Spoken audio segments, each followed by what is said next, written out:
My dad never told me he loved me when I was growing up. And this case that I'm on, there was two. I'm sure we'll get into it. I know. In fact, I know we will. But there was two instances where I could have beat this case had I turned my dad in. This how crazy this shit is, right? And I didn't.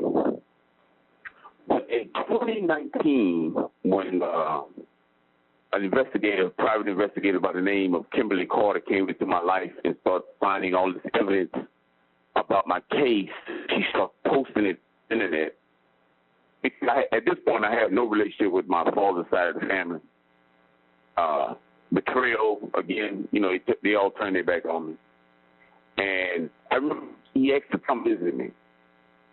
And I took him off my visitation list for years because I had moved on. It was nothing more than I could say. It was nothing more he could say. But in 2019, I put him back on my visitation list.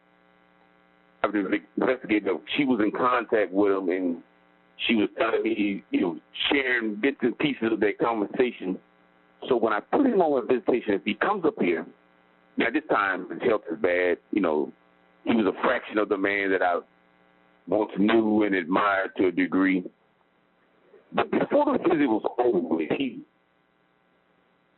he had a tear in his eye, man, and he said, "Son, I did not know that this was actually a wrong conviction."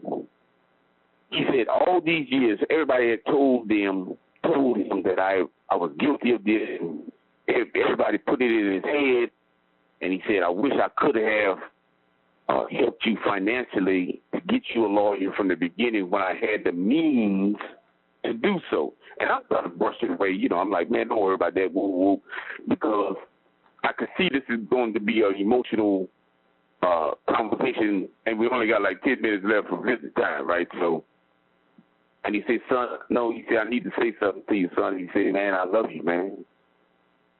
And even though he said it, and I immediately tried to brush it off or deflect it, that shit touched my heart, man, because I waited all these years just for him to say that, right? Wow. And maybe to some people who hear this story, maybe that don't mean shit, right? But the way I've grown, because I am on death row, Texas death row, and you cannot imagine the mental anguish that everybody goes through here.